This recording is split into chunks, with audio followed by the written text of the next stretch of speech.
ឥឡូវនេះ KLF ផ្អាកដល់ជនជាតិចិនហើយបងប្អូនទាំងអស់គ្នាក៏គាត់មកទទួលសេវាកម្មអត់ដំណីបងបន្ទាប់ពីអូខេជាមួយគាត់ហើយក៏សម្រាប់ចិត្តថាធ្វើជូនគាត់អញ្ចឹងខ្ញុំមិនអង្គយូរខ្ញុំនឹងប្រាប់ពីរបៀបនៅការអត់ជូនគាត់បងប្អូនទាំងអស់គ្នាអាចសម្រាប់សក់មិនតម្រូវតំទឹកទេហើយយើងបាញ់ទឹកសើម 15% បន្ទាប់ពីយើងបាញ់ភ្លីសក់ជូនគាត់នេះជាផលិតផលដែលខ្ញុំបាននិយាយថាបានមួយនេះអត់ទោះឲ្យបងប្អូនទាំងអស់គ្នាតម្រូវនិយាយទៅគ្នាចង់វល់បាទនេះជាសកម្មភាពដែលខ្ញុំធ្វើជូនគាត់បងប្អូនធ្វើបែបហ្នឹងណាបាញ់ភ្លីហើយយើងសម្រាប់ឆ្នាំទៅតាមតន័យសក់របស់គាត់ដែលយើងចង់ធ្វើឲ្យខាងមុខក៏យើងសុំប្តីគាត់អញ្ចឹងបងប្អូនទាំងអស់គ្នាបាទបន្ទាប់ពីយើងបាញ់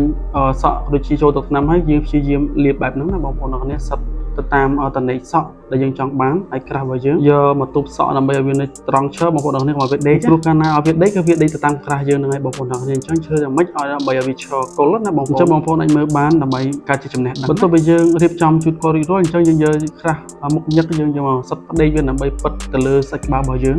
ដើម្បីឲ្យវាដេកដួលតាមអ្វីដែលយើងចង់បានកន្លែងណាប៉ោងកន្លែងណាក្រាបទៅលើយើងអាស្រ័យទៅយើងចង់បាននិយាយហើយនិយាយទៀតបងប្អូនទាំងអស់គ្នាប្រេ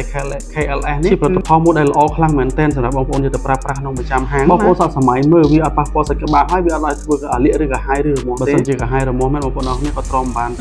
ជាលទ្ធផលដែលខ្ញុំបានធ្វើសក់ជូនគាត់ហើយ model មួយនេះគឺ model ពិសេសតែម្ដងតែបានពុតឲ្យគាត់នេះអូខេឡើងចង់សឹកមកហើយបងប្អូនយើងបាទនេះជាសរសៃសក់ដែលខ្ញុំបានអត់ជូនគាត់រៀបសក់នៅតែទុនរលុងឈរគល់និយាយថាដមីបកវិញយ៉ាងសាហាវមែនតើបងប្អូនទាំងគ្នាដឹងហើយជនជាតិចិនសរសៃសក់គាត់របៀបម៉េចបងប្អូនដែលចាំបានថាខ្ញុំបានចង់និយាយទេគឺមានតែប៉ុណ្ណឹងបងប្អូនអាចមើលបានអរគុណ